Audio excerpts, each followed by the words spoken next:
अऊज़ु बिल्लाहि मिनश शैतानिर रजीम बिस्मिल्लाहिर रहमानिर रहीम अल्हम्दु लिअहलिही अस्सलातु वस्सलामु अला अहलिहा अम्मा बाद क़ाल रसूलुल्लाह सल्लल्लाहु अलैहि वसल्लम अद्दिबू औलादकुम अला सलासिन हुब्बु नबिय्यिकुम व हुब्बु अहल बैतिही व अला क़िराअतिल कुरान। अस्सलामु अलैकुम नाज़रीन मोहतरम, जैसा कि आप जानते हैं कि असगरिया इल्म अमल तहरीक पाकिस्तान और असगरिया स्टूडेंट ऑर्गेनाइजेशन पाकिस्तान की तरफ से एक सिलसिलेवार दर्स का सिलसिला शुरू किया गया है और जिस मौजू पे हम बात कर रहे थे वो है तरबियत औलाद रसूल खुदा और आइम्मा अहले बैत अलैहिमुस्सलाम की नज़र में। आज उसी सिलसिले की दूसरी कड़ी आपके सामने बयान की जा रही है। गुज़िश्ता दर्स का थोड़ा सा कुछ निचोड़ आपके सामने बयान करके फिर मैं आगे बढ़ूँगी कि गुज़िश्ता दर्स से हमने ये समझा कि इंसान का इंसान होना ही उसकी तरबियत पर मुनहसर है और तमाम अंबिया जो मबूस बेरिसालत हुए, अल्लाह तबारक व तआला ने उनके बेसत का मकसद ही तरबियत इंसान को करार दिया है। ना सिर्फ तमाम अंबिया, उसके बाद ख़ातमुल अंबिया ने भी बेहतरीन कमाल महारत और दानिशमंदी से इस तरबियत के अमल को इस तरह जारी किया कि लोग बहुत सारी तादाद में इस दायरा इस्लाम में दाखिल होना शुरू हो। अब हम जब आगे बढ़ते हैं तो हम देखते हैं कि रसूल खुदा सल्लल्लाहु अलैहि वसल्लम के बाद आइम्मा अहले बैत अलैहिमुस्सलाम ने भी रसूल खुदा के इस मकसद को आगे जारी रखा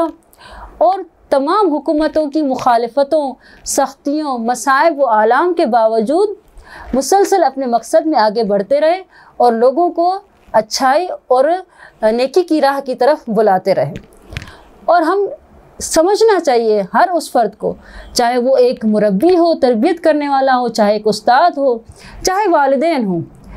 हम सब के लिए वो तमाम उसूल, वो तमाम तरबियत के तरीके जो रसूल खुदा और आइम्मा अहले बैत अलैहिमुस्सलाम ने बयान किए हैं, ये तमाम उसूल, ये तमाम तरीके एक रोशन चराग की मानंद है,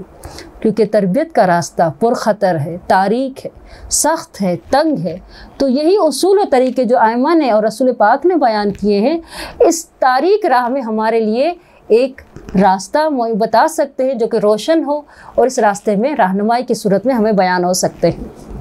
अज़ीज़ान गिरामी, जब हम ज़्यादातर रसूल खुदा या आइम्मा अहले बैत अलैहिमुस्सलाम के बारे में सुनते या पढ़ते हैं तो ज़्यादातर या तो तारीख़ बयान की जाती है या फिर ज़्यादातर उनका समाजी या सियासी हिस्सा बयान किया जाता है, जबकि हम देखते हैं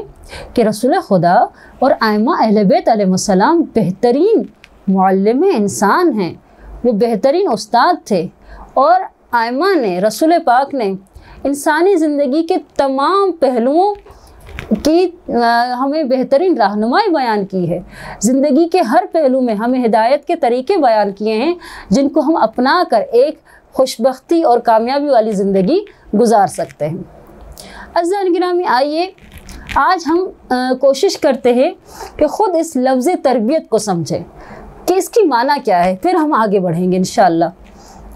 लफ्ज़ तरबियत असल में रबवा से निकला हुआ, इसका ऐसे समझें कि असली मादा कह लें, रूट वर्ड कह लें, रबवा है, जिसकी जो लुग़त में लफ्ज़ी जो माना है वो आगे बढ़ना या फिर बुलंद होने की माना में इस्तेमाल होता है। अब जब हम इस्तिलाह में इसकी तारीफ़ देखते हैं, इसकी डेफिनेशंस मालूम करते हैं तो मुख्तलिफ़ तारीफ़ बयान की जाती हैं, लेकिन जो तारीफ़, जो डेफिनेशन ज़्यादा काबिल तवज्जो है, ज़्यादा काबिल एतमाद है, वो ये है कि हर वो सरगर्मी या कोई भी ऐसा काम जो एक उस्ताद,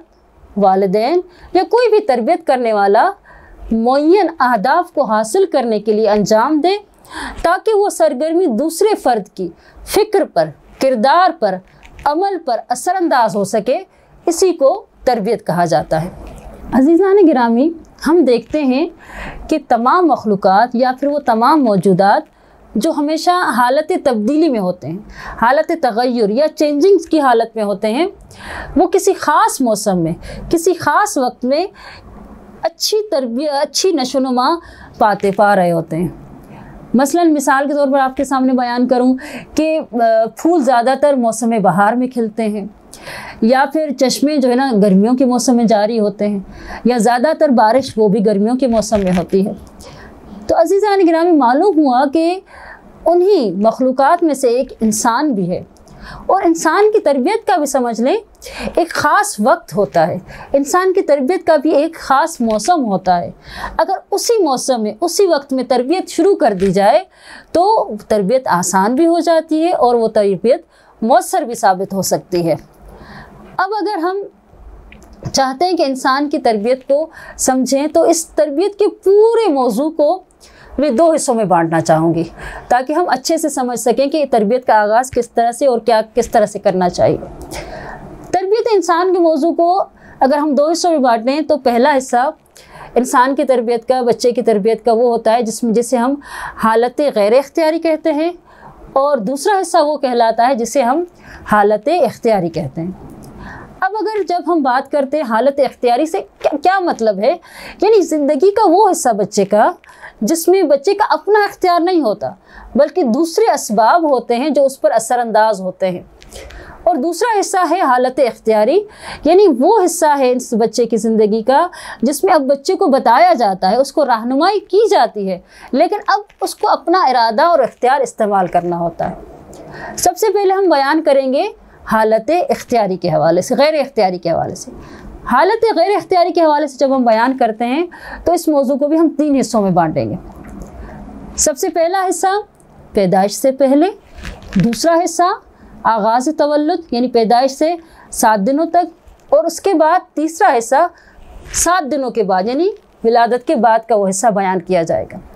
सबसे पहला हिस्सा जो हम आपके सामने बयान करेंगे वो है पैदाइश से पहले का हिस्सा। इंशाअल्लाह वो हम अगले सिलसिले में बयान करेंगे। वस्सलामु अलैकुम वरहमतुल्लाहि वबरकातुहू।